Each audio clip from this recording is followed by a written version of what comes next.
Welcome to the Art of Likability, ranked one of the top podcasts in the world. In this podcast, you'll discover how to leverage likability to build stronger relationships, lead more efficiently, close more sales, and keep customers happy while increasing success in your professional and personal life. Let's jump in with your host, Arel Moody. What's going on, everybody? Arel Moody here, your host of the Art of Likability podcast. And this week's episode brings me an incredible amount of joy to be able to host. I met our guest many moons ago when one of the organizations I was running, we were doing something called the Extreme Entrepreneurship Tour. And dude was one of the entrepreneurs that spoke in our event. Dude's just been an incredible guy, became an incredible friend.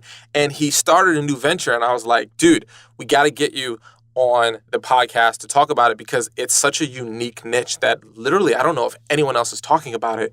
And, you know, him being the gentleman that he is, he said yes. So let me tell you about who Dave Gardner is and why he's so amazing and then why I'm so excited about this particular podcast. So Dave Gardner is a former professional basketball player turned branding firm champion called ColorJar. And he's the host of his new podcast called The Big Jump. Now, back in 2008, he founded the branding firm ColorJar from his bedroom, and it's grown into one of Chicago's top-rated branding firms.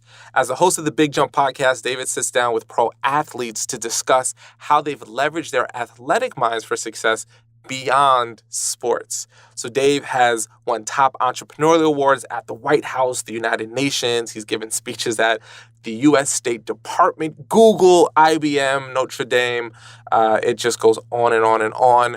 And he's an incredible guy. And what I'm so excited about is what he's doing with his podcast, The Big Jump. Now, he's a branding expert. The dude works with some incredible people. But he himself is a professional athlete. And when he came out with his podcast, The Big Jump, and he was interviewing athletes, what are they doing post-athletic career? You know, we hear so many stories about these people who make millions and then lose it all. But is that everyone's story? Is that what's really going down? Or are other people jumping into a new world and succeeding, or they fail? It's an incredible concept. So I'm so excited to have a very close friend of mine and literally my biggest inspiration because no one is taller than him. He's 6'9". Dude's a pro athlete. Give it up for David Gardner. David, thanks for being on the show, brother. Arel, thank you so much for having me. I'm really honored to be on. And, you know, you mentioned we first met and got to know each other through the speaking tour. There was actually a moment before that I remember, and I was attending something and you were the host. You were the MC, and there were probably a couple thousand people in the audience, and I had a good table up front so I could really see you. And I vividly remember thinking, man, who is this guy? And it was you, Arel. And you were up there, and I just remember you were having so much fun. You were so charismatic. You were so likable. Art of Likability is the perfect name for this podcast. And I was like, man, I would like to get up on stage like that guy one day. Because at that time, I hadn't done any public speaking. And you're up there doing your thing. You sat down, and I gave you a smile and a nod, kind of thumbs up. And you wrote on a little piece of paper, and you slid that piece of paper over to me. I opened it up, and it said, "You are awesome." And I was like, I like this guy.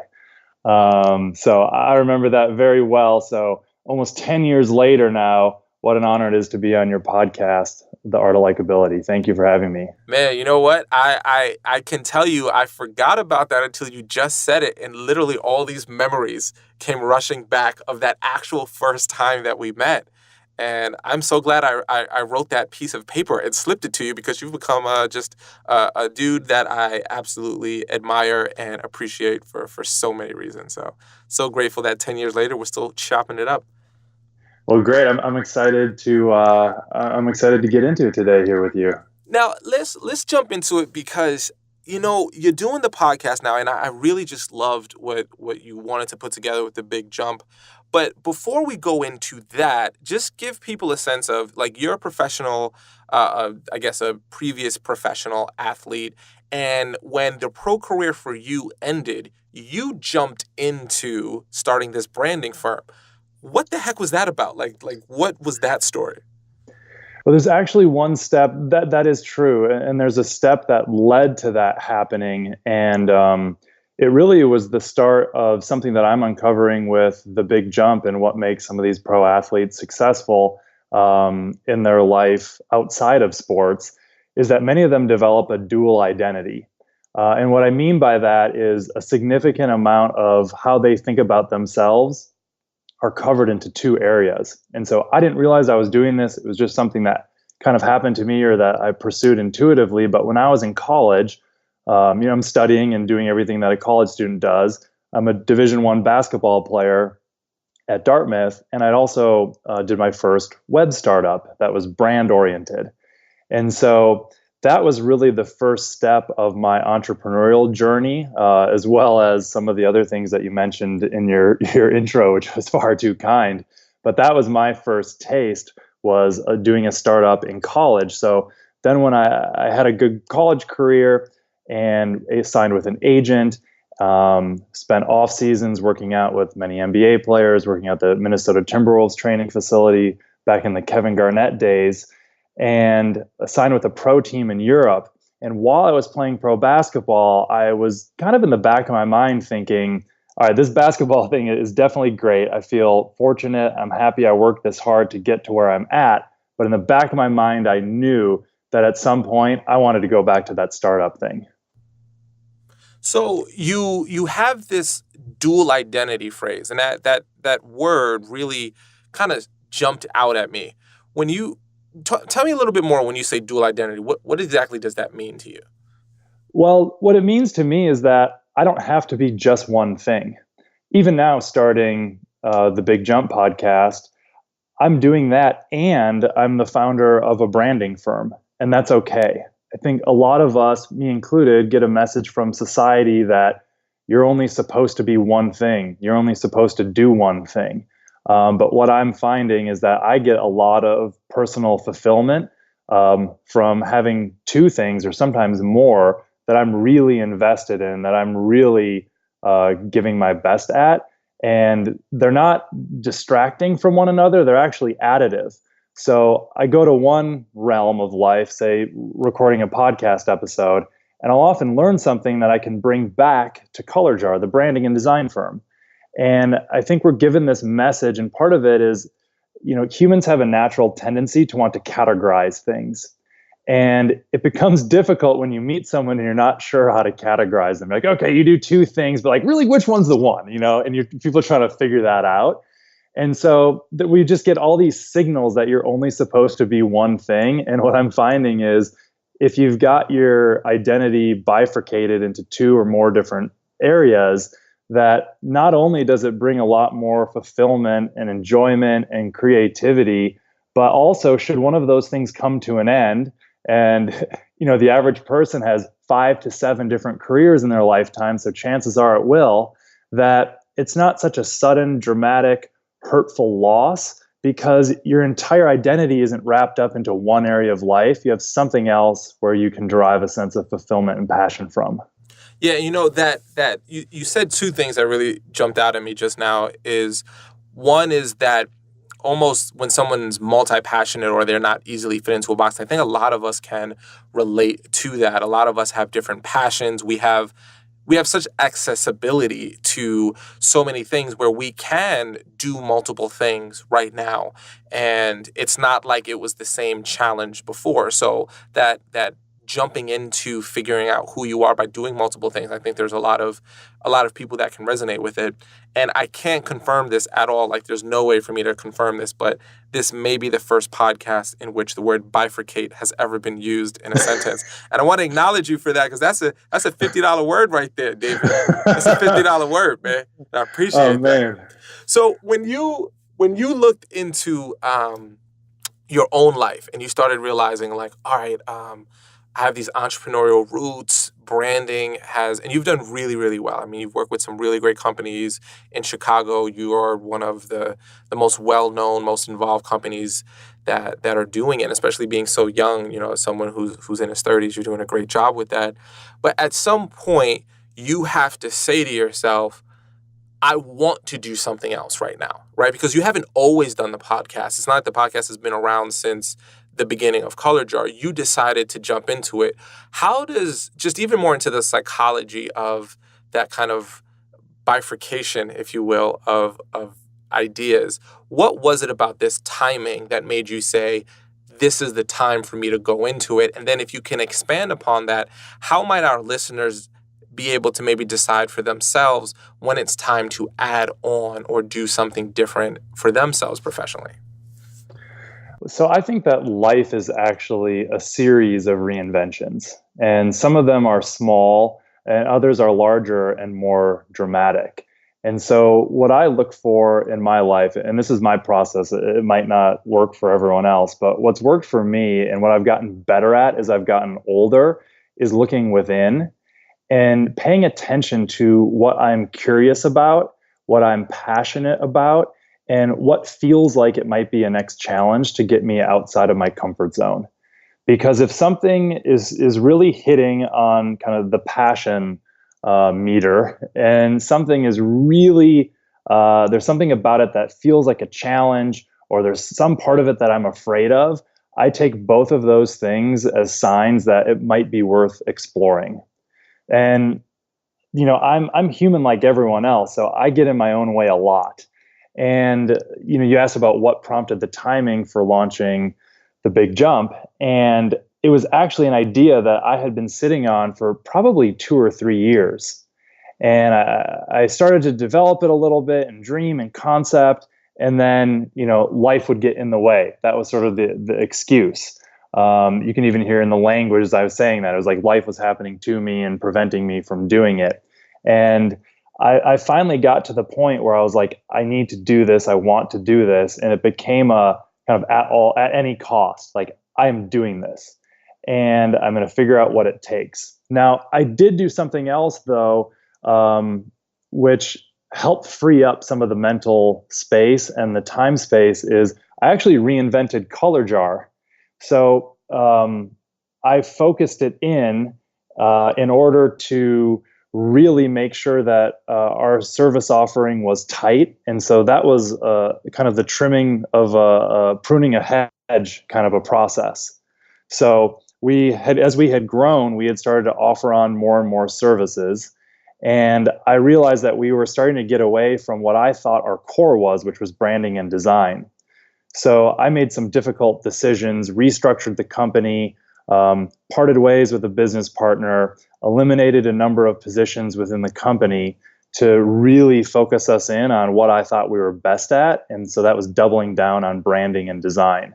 That was a very difficult process. Change is hard. Change can be painful. But I had a very strong North Star that I hung for myself, which was I want us to be the best branding and design firm in Chicago. And anything that didn't fit that vision, I knew I had to change it no matter how painful it might be in the moment. So it was actually really the reinvention of ColorJar and its focus that really gave me a boost and gave me a lift. And once I went through that transition, which took about a year, did I start to feel the passion and the creativity and this sort of knocking on my own door from within to, I need to do the big jump. The time is now. I can't wait any longer. I've got one life to live. I'm going for this. It's interesting. I find so many of people's individual reinvention moments or big jumps, if you will, they actually come from this moment where it's like, if I'm not doing this right now, I'm just absolutely disgusted with myself, right? Like a lot of times I would love to tell people that my biggest decisions have come from these places where I was like, you know what? I was just feeling like I needed to add more value, so I decided to do so. It may start that way, but really that rocket fuel, if you will, is like, how am I not doing this? Or like, I am doing this. So like, did you find that there was a moment that your back was to the wall emotionally, or you were having a conversation and you were just kind of like sick to your stomach that you hadn't done it and you said, that's it? Or did it just evolve for you out of that ColorJar experience, the reinvention of ColorJar itself? It became more of a compulsion or an obsession is how I would think of it.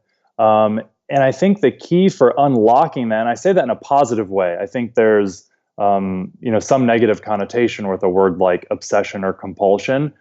But for me, it was very positive. It was something that I unlocked and got to the heart of. I didn't think about this at the time, but in episode 2 of The Big Jump, I sit down with an NHL player named Brooks Laich, played 14 years in the NHL, incredible guy, and he's making some big moves in Hollywood now. And he talked about a push versus a pull, and what's going to get you going and what's going to get you out of bed. Is it sort of the pushing away from something, like I don't want to fail, or I don't want to let someone down? Or is it a pull? Is it I want to do this? Or, oh, I can't stop thinking about this. Like I need to have this in my life. And I think that a pull is a stronger force in life than a push. And I think when I was younger, I did a lot of my living based on these external factors of wanting to be seen a certain way. I looked at revenue in my company as the scoreboard, or how many employees do I have as the scoreboard. And I loved the work that I was doing, but I think I made a lot of decisions to amp the numbers on the scoreboard. And I would do what I needed to do to put up more points. And maybe part of it was the former athlete in me. And what feels different about ColorJar now is I reshaped it to be something that I couldn't care less the number of employees we have. I care only about the quality of work we're doing. And I believe that growth will happen as a byproduct, but growth isn't the goal. Excellence is the goal, and pursuing that is the joy. And similarly for The Big Jump, I'm doing this because I love it, because I'm passionate about it. The podcast is on a mission to help inspire people to make its next big jump. I want to give a voice to these transition stories. I want to show a different side of athletes. I'm sure you can hear me talk like this is a place of passion. In fact, I'm now have season 1 fully launched. I haven't looked at the download numbers yet, Orel. I'm not allowing myself to see how many downloads I get because I know myself, and that is the old pattern of monitoring the scoreboard. And I want this passion project to come from a place of fulfillment, not from a place of putting numbers on a scoreboard. Yeah, and that's super important because there's this interesting balance that I think happens for creatives, that when you create something, there's part of you that wants to create it because the creation is pure and something that you want to give from a sense of giving. Then there's the other part of you that obviously want to pay attention to metrics and how many likes and shares and comments and downloads and all those things. But it's amazing, and it's interesting you say that. I've actually found myself, I don't know if people know this about me or not, I don't read comments on my YouTube videos. And one of the reasons why is because when I put something out, I put a lot of my heart into it. And I think that if you read it, you can start letting other people's visions or other people's feelings or emotions start guiding you. And if that's what you need, I think it's great. But there is something to say, I don't want this to be a how many likes did I get, how many downloads did I get. I want this to be something I truly care about. And I think that what you're doing with the Big Jump podcast is allowing yourself to create a dialogue and a conversation that's organically driven versus, we had Chris Humphries, let's talk about Kim Kardashian and all that kind of stuff that just has been beat down versus what really is the essence of it. So instead of driving numbers, you're driving a real dialogue and conversation. And I think just for all of us listening, it's a super important driving force in what we do to be able to authentically and organically create something that we care about and not just what is going to be received for numbers, likes, and downloads. And it's a difficult balance. I love what you're saying. And it's a difficult balance for a creative or a creator because, yes, these things we put into the world come from a place of passion, or at least the best things do. But at the same time, we want others to experience them and to enjoy them and to get that feedback loop. I think what I'm practicing now and practicing getting better at is not letting the metrics of how many likes to be, or how many downloads, for that to be kind of the reflection of how the world views this, but instead paying attention to the things that are more fulfilling. For example, after the episode that came out with Christine Magnuson, who won 2 silvers in the Beijing Olympics in swimming, and is now part of a startup in Silicon Valley that was acquired by Salesforce. Someone reached out to me and said, David, I listened to this episode. The way she talked about post-Olympic depression was so inspiring and how she persevered through that. And I had cancer. I've beaten it, but in the process of beating it, I lost my business. Now I'm in a moment of reinvention. Thank you so much. I got so much out of this episode. I feel so fueled and inspired. Now that is infinitely more fulfilling to me to receive than seeing X number of likes or X number of downloads. So I think the feedback loop's important, but it's orienting our perspective and having discipline of what's the important feedback loop. You know what? That's a really significant question that you just asked there. Like, what is the important feedback loop? Like, what is it that is driving specifically why I'm creating this and how I'm going to determine its success? So, for you, when you say, hey, what's important to me, why I'm doing this, why did you decide to make this podcast? What was this that was your driving factor to create the big jump? I started to get some distance from my own big jump, going from pro athlete to entrepreneur. And I think I kind of just put my head down and plowed through a lot of that when I was going through it at the time. And it was actually, in retrospect, more difficult than I think I gave myself credit for or put a voice to. And, there's a cliche, change is hard. Everyone knows that. But what I'm finding with athletes in particular, but I think this is for people in general, is we don't like to talk about that difficulty. And what I've found for myself is the more I talked about that and the more I began having these conversations outside of the podcast with athletes, that I was getting a lot of value from hearing their stories, and I was noticing that they were getting value from having the conversation. And so part of my mission is, the big mission is to inspire people's next big jump by sharing these stories, because athletes make for such a vivid example of why human reinvention is necessary. They have identities that begin to be formed and celebrated in their sport at a very young age. They're successful, so they kind of have a celebrated position in the world. And then at a very young age, usually quite suddenly, the game, the sport, the athletics that they love is taken away. And this is usually in their 20s or 30s. So then they're standing and the whole rest of their life is ahead of them. And so, in the intro, you talked about that the story of the broke athlete has been covered. And it's true. There's a strong association. I think part of it was the ESPN 30 for 30 documentary Broke, which was really well done, but it's become a cliche. And that story's been told too much. And the reality is that it's a stereotype. It's not the commonplace. There are sort of these two poles of extremes. There's the broke athlete, and then there's the athlete who's, sitting on a pile of money and never has anything to do for the rest of their life. But the reality is that the 99% live in the middle. I was one of those. I got paid to play a sport. That puts me in very rarefied air. I certainly wasn't paid enough to retire off of it. And so I wanted to put a voice to those athletes, but doing so as an example that anyone could be inspired from.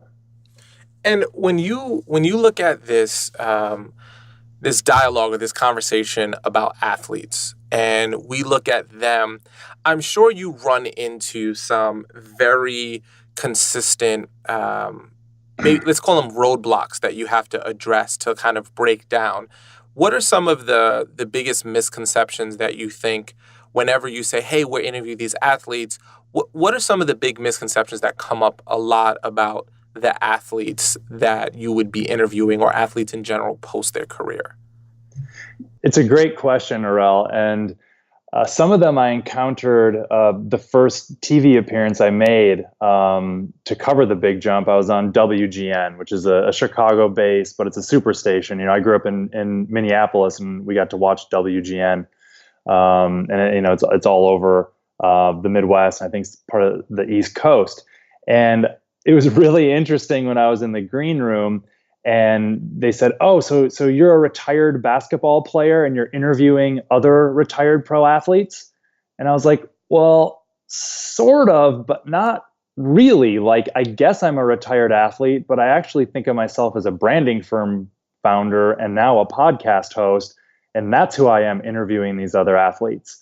So that was the first stereotype that jumped out at me, which is, well, when sports is done, your identity has to stick back with your sport because maybe that was what you were best known for. And the second stereotype that was sort of buried in the subtext of that were that all of my interview subjects were retired athletes. But the reality is that much of the stories of many of the athletes I'm covered, or that were covered in the episodes, they were having success outside of sport while they were being an athlete. Episode 5 with Mason Plumlee, he's in the heart of his NBA career, signed a big contract, presumably has more to come. He's one of the top big men in the NBA, but he has a number of business ventures, kind of experiments that he's doing. He started hosting a web show. He's doing a bunch of stuff while he's an NBA player. So that was kind of the second stereotype, which is athletes are only athletes. The reality is that there's back to, putting people in a box. No one wants to be put in a box, and people have a tendency to want to put athletes into a box. And it's an interesting thing that an athlete encounters because they're celebrated for their body, essentially, right? Their ability to perform on their field or court or rink. And that's what they're known for. People value that in them. But then the day after the sport is over, no one cares anything about their body. And the only thing they have to go on is their mind and ideas. Things, for the most part, people did not want to see in them while they were an active athlete. So there's a lot of drama built into kind of the story of the athlete. I think because part of it is they do live such a public life, and the reinvention moment happens so young. So yeah, those were some of the stereotypes I was encountering. And then, right live on the air, Chicago's most watched morning show, one of the first questions I get is the broke athlete stereotype. And so it was really revealing to me, going through that experience of doing live television, of the crew and as well as the anchors, to see the stereotypes that are alive and well with athletes. Yeah, and I think that is why one of the things I resonated so much about with you doing this is it's shedding light. Because the only way to deal with the stereotype is to show counter examples and show that it's not everyone and that it's not what all folks are doing. And I think that's what's so cool about it. And it's interesting. I interviewed one of my childhood heroes, Darryl Strawberry, who was a big icon in New York for what he did with the Yankees and the Mets. And one of the things he said during his interview was, post his career, once his career was over and he was struggling with his addiction and got over it, was his wife told him, he has to take the jersey off and stop being the baseball player and be the man. And that was a pivotal moment for him where I think he realized his identity was so much more than just the guy who was in the jersey. There was the guy out of it.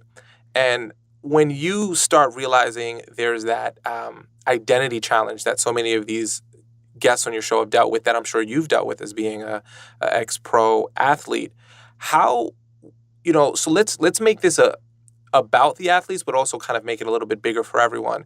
Let's say someone is stereotyped or pigeonholed into a certain way. Maybe people see you as, oh, you're just the web design guy, or you're just the branding guy, or whatever it might be, and people want to reinvent themselves out of it.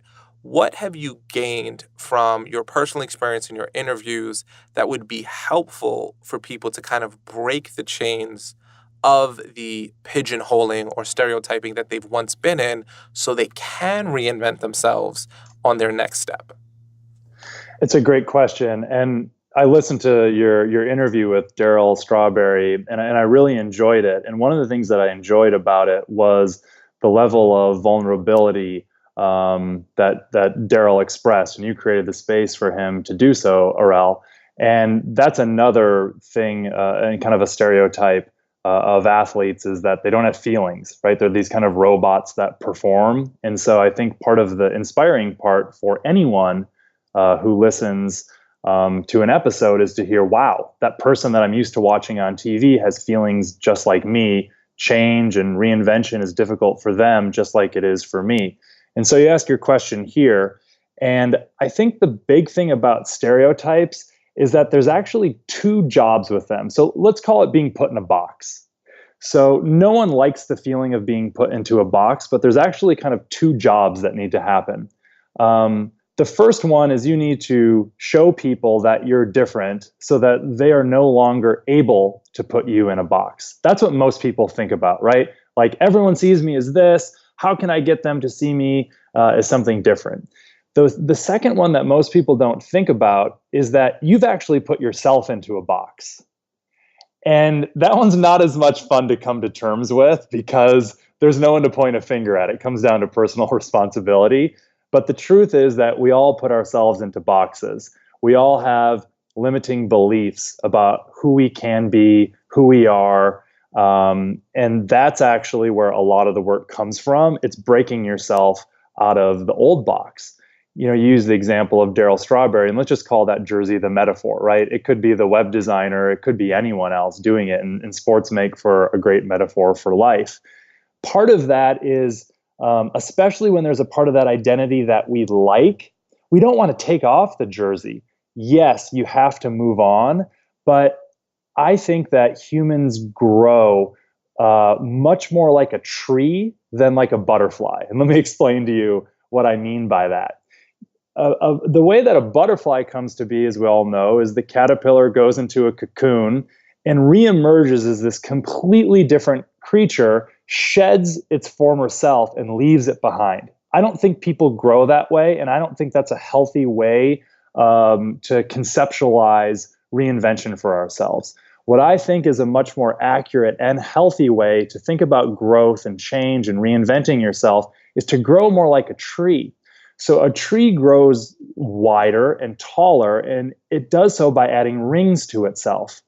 So its little baby rings are still at the center, are still at the core. So if you're the web designer becoming the journalist, or if you're the chef becoming the stockbroker, that previous version of yourself is still there. I think there are things to draw upon. It's a foundation. Again, think of the tree and those inner rings, how much strength and stability they provide. And that's the beauty of human reinvention, is not that we shed the old version of ourselves. It's that we get to celebrate and use the best versions, the best pieces of that former self of us to help provide a foundation as well as push us forward and outward to become the next version of ourselves that we find challenging and fulfilling. Yeah, I think there's a beauty to almost the growth mindset of what you just said, that I have to say, what is my role in it? What is it that I have to own about how people look at me and see that, hey, this is a part of my journey, but, I really define my journey, that I define how people see me, but our actions have to match up to it. And I can imagine when you are someone, again, we'll use this as the example for everyone listening, but it's such a clear one here. When you're the athlete, right? When you're the Mason Plumlees, or you're the Chris Humphreys of the world, when you walk into a room, people see the athlete, they see the NBA player, and it's hard for them to see anything else. So in your experience, when someone is going through a reinvention process and people are seeing you this new way and you're presenting yourself in the new light and you're doing all that work, there's got to be a sense of, no matter what, people are seeing me as this way first. Do you say acknowledge it? Like, hey, let's sign some autographs and take some pictures, then let's get to work? Or do you just try to totally step into the new role and let that old role almost die like fruit on a vine, if you will? It's a great question. And Ryan Mundy, who was on episode 6, spoke to this really well. He was a Super Bowl champion, captain of the Bears defense, and he became a tech investor. And he said the first time the words came out of his mouth when he said, "Hi, I'm Ryan, I'm a tech investor," he said it was downright scary and uncomfortable. But he knew that his past was an asset in achieving what he wanted to become as a tech investor and as an entrepreneur. And so he said that he would use it to his advantage. And I think that we can all learn from that because, rather than only thinking about, oh, I don't like my life now, I'm not satisfied, how do I become this other thing? I guarantee there are things in your life, even if you're unsatisfied, that you can use and you can leverage that can help be stepping stones or foundations that help propel you forward. So for him, he knew that being an NFL player was an advantage, even though he was at a point where he wanted to become more than that. So when he would do cold emails to people, in the subject line, he would write, Ryan Mundy, Chicago Bears. He knew it would get an open. He knew it would get him many first meetings. And he said that he was willing to give he was willing to give people 2 minutes of football talk. But he would then pivot the conversation. He had done his homework and he'd start talking to them about their investment thesis. So he'd give them a little bit. He knew what was getting him in the door. But from there, he knew it was his job to show people, I am more than that. I am also this. And let's operate in this new context that I want to be operating from.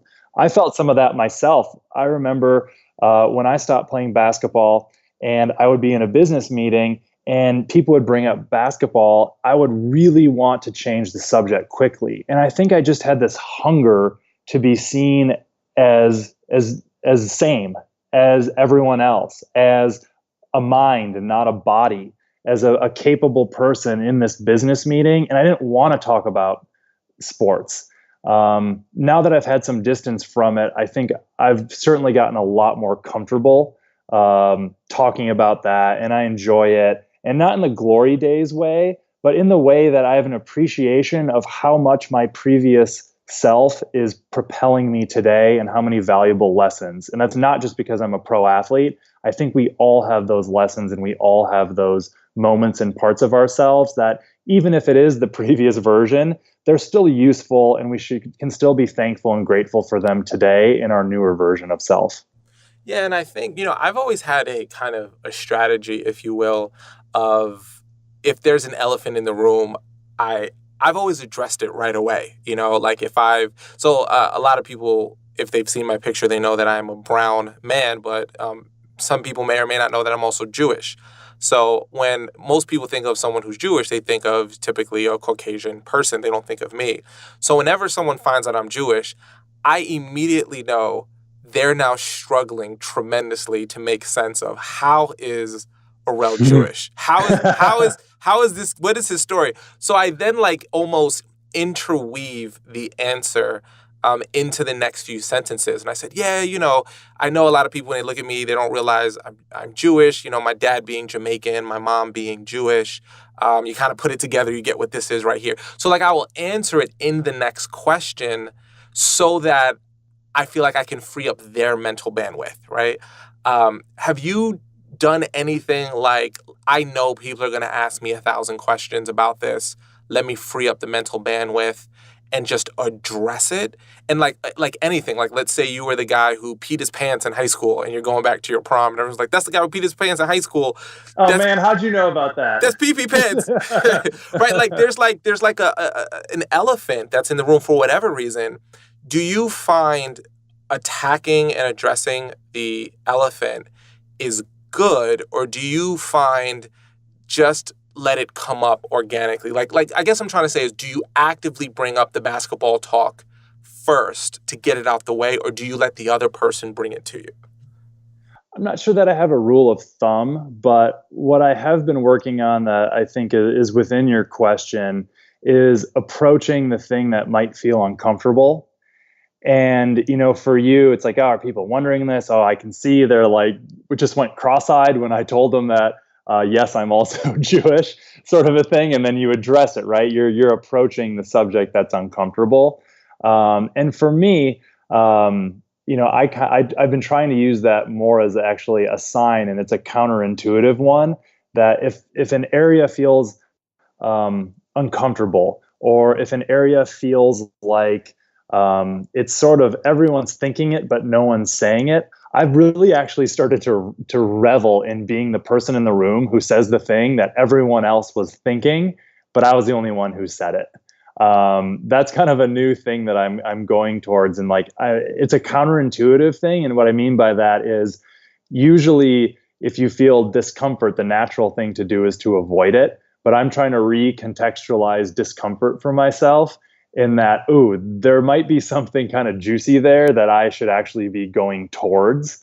And what I find a lot of the time is if I do it and I take the risk, that it usually does address something or puts a voice to something. And almost inevitably, someone in that room where I said the uncomfortable thing that I was thinking and therefore other people were thinking, they'll come up to me afterwards and be like, oh, that was great that you said that, that I was thinking that, or something like that. So that's been a little bit of a reframe that I've been working on for myself. Well, I mean, it's a good reframe because they say, anything that's scary, the only way to make it less scary is to address it and deal with it. Like, that's the only way. Like, if you're scared of the dark, you got to go in the dark. If you're scared of spiders, you gotta tickle a tarantula's belly. I don't know if you should do that.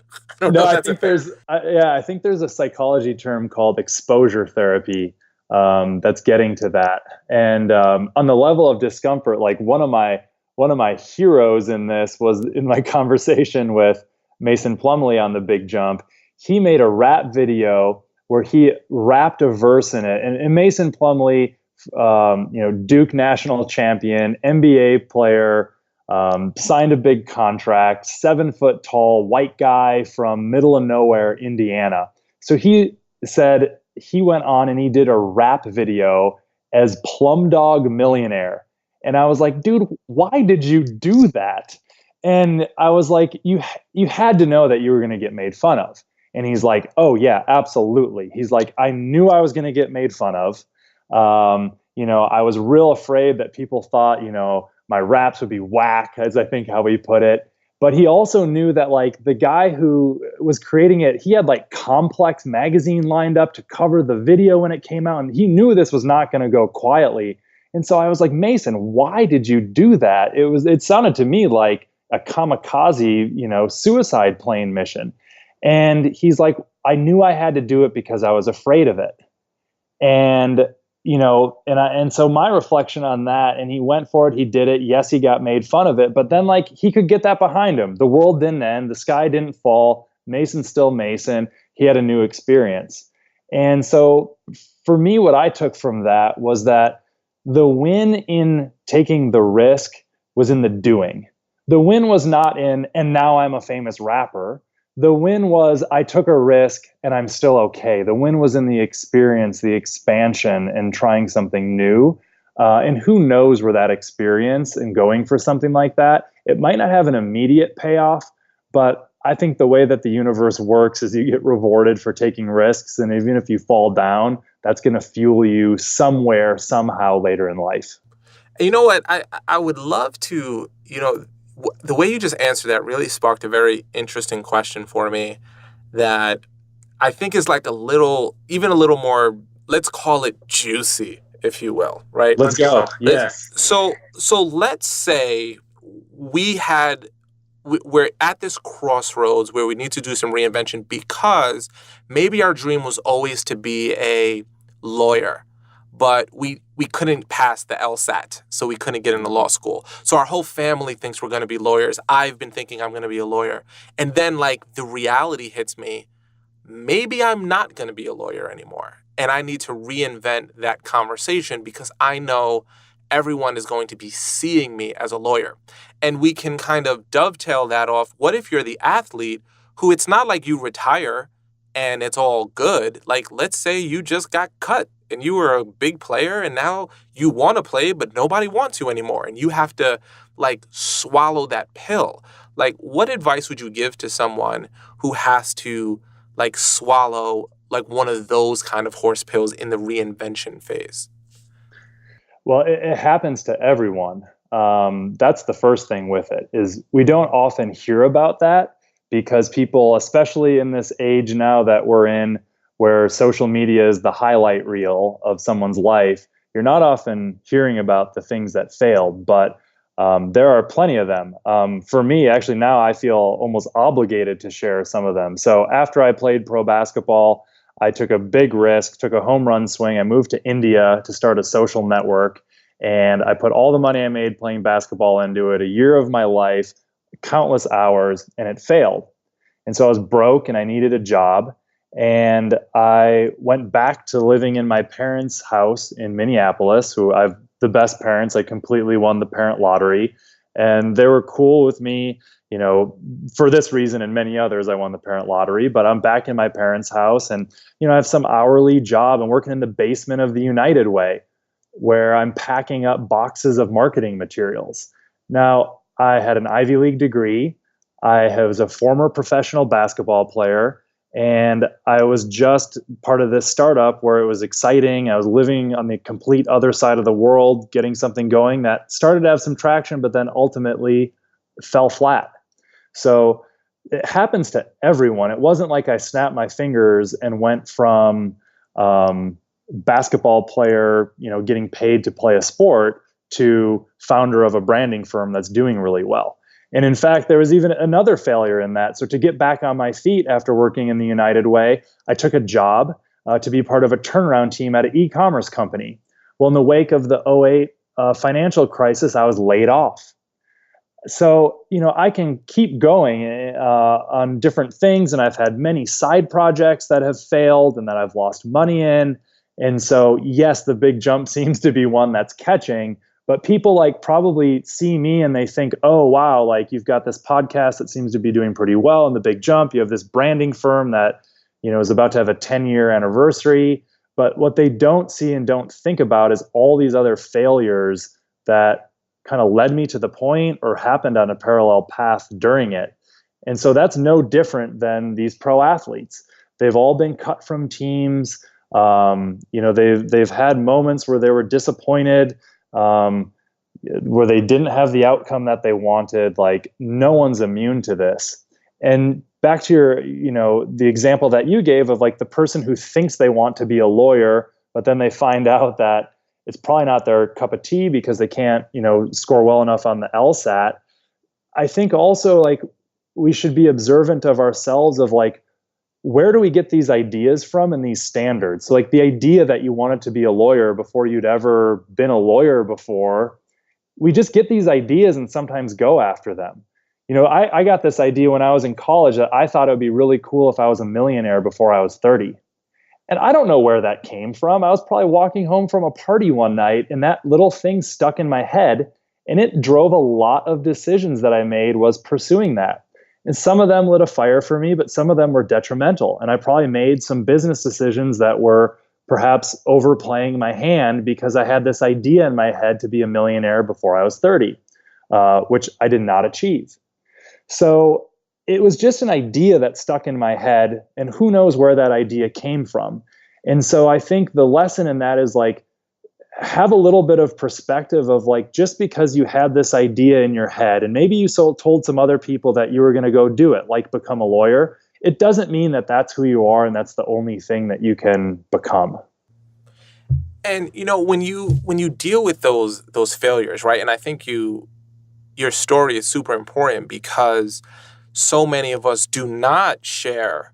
And I'm guilty of it as well. When things are really sucky, you're well, I don't want to be broadcasting this to everybody. I don't want to tell everyone that I'm in a basement packing boxes for United Way because I'm supposed to be this big shot.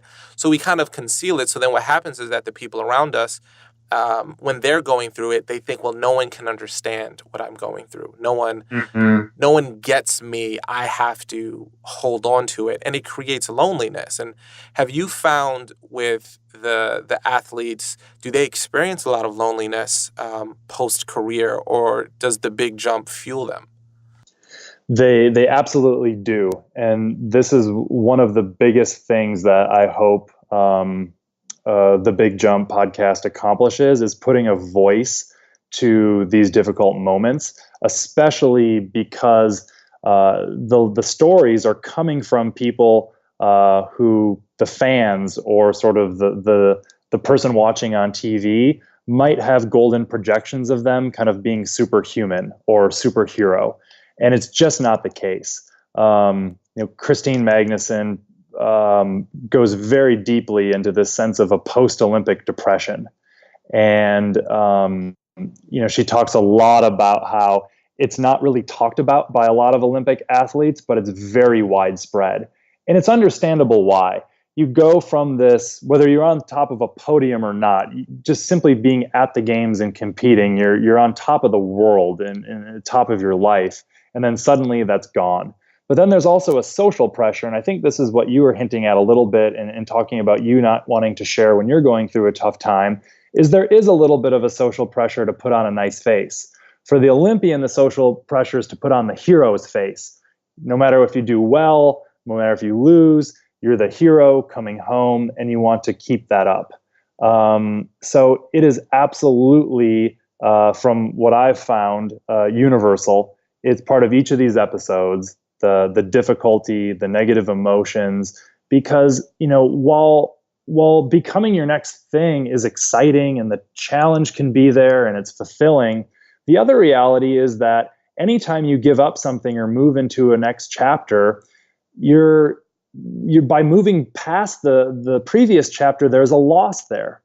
So the definition of sadness is the loss of a pleasure. And so anytime there's a loss of a pleasure, there's going to be sadness. That's human.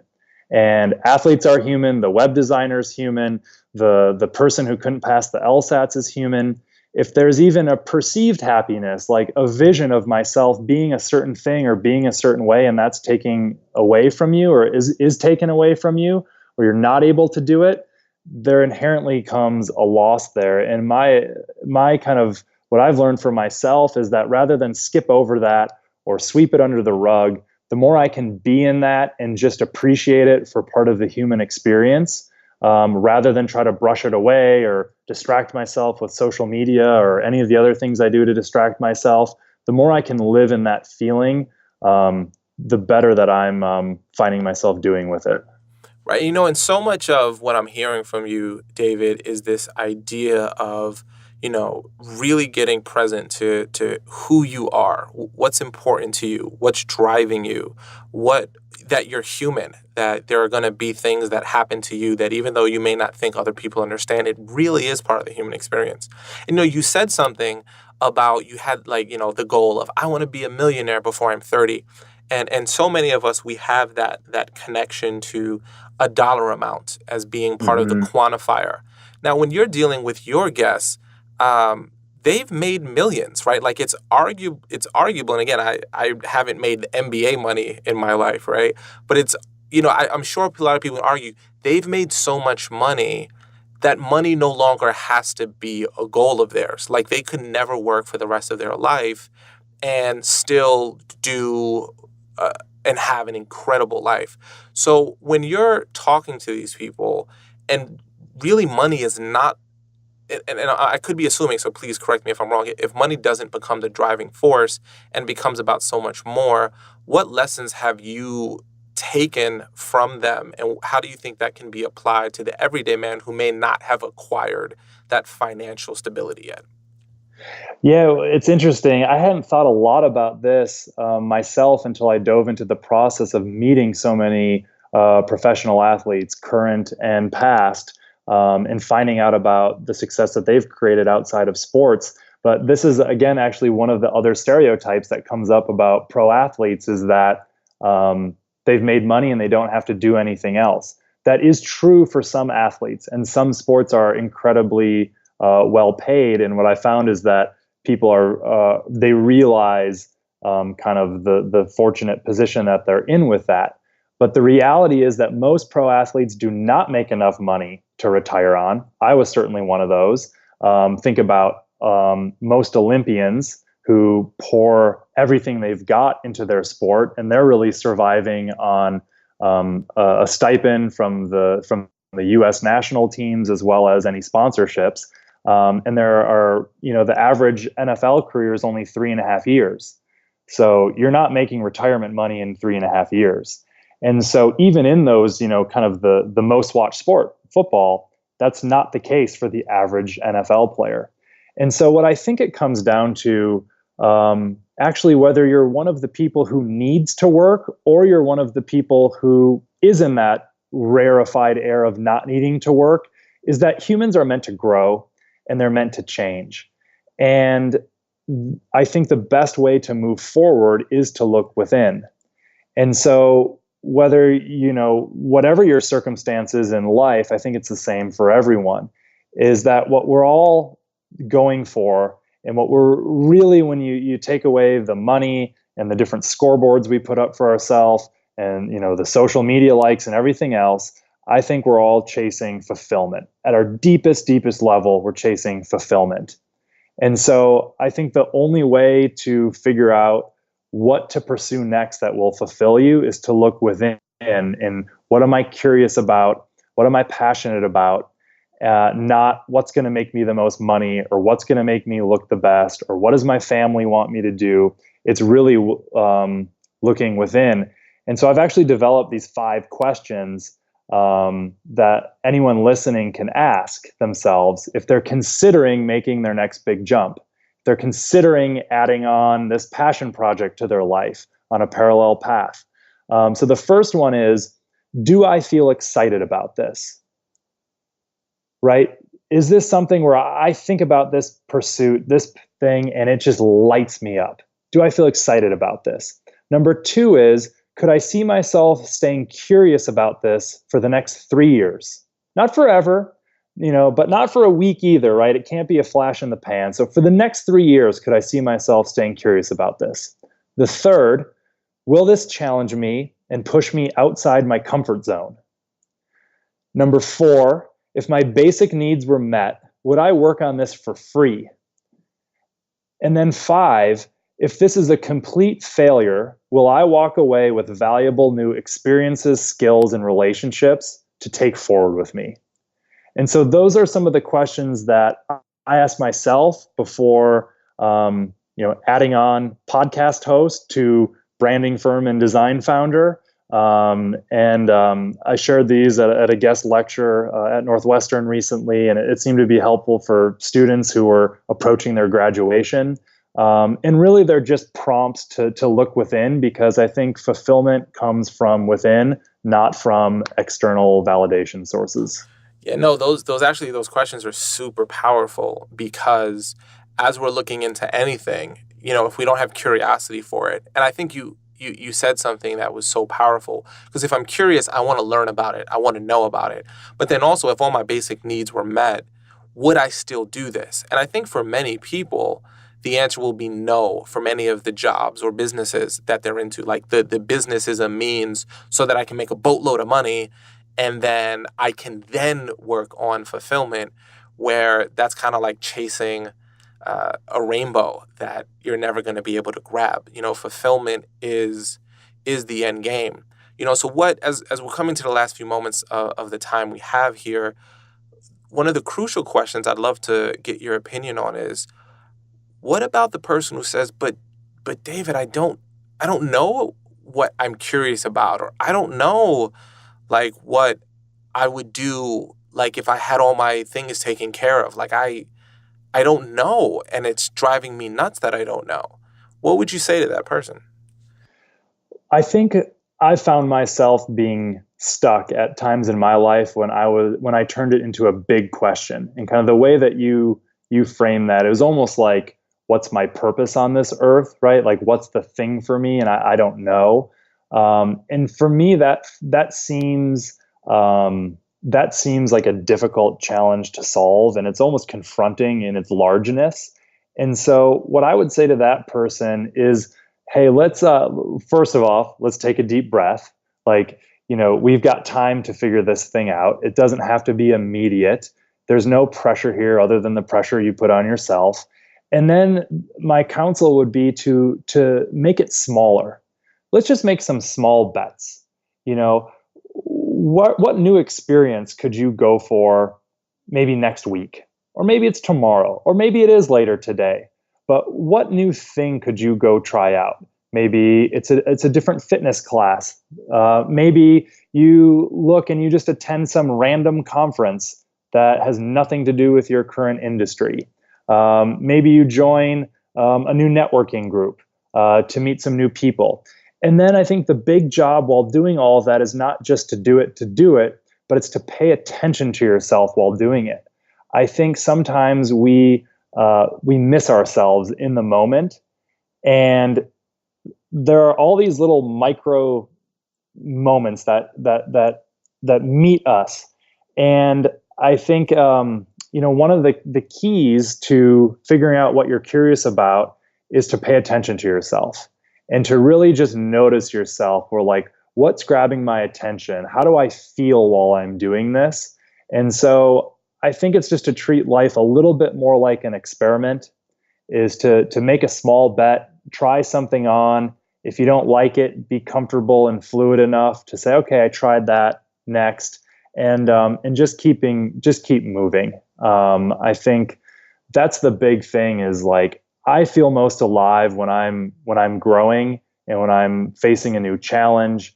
And so it's kind of stepping towards the discomfort. It's trying new things. And it's just having a little more levity with myself, in that life is an experiment. It's okay for me to try. Maybe it'll work, maybe it won't.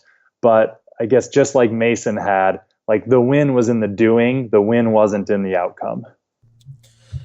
I mean, if that's not a mic drop phrase right there, the win is in the doing, not in the outcome, I don't know if I know what one is. So it's really true though. When you live a life that the actions and what you're doing is your joy, the whole journey and not the destination, the process, not the product. If that's where your fulfillment is in whatever you're doing, I see that as a life worth living.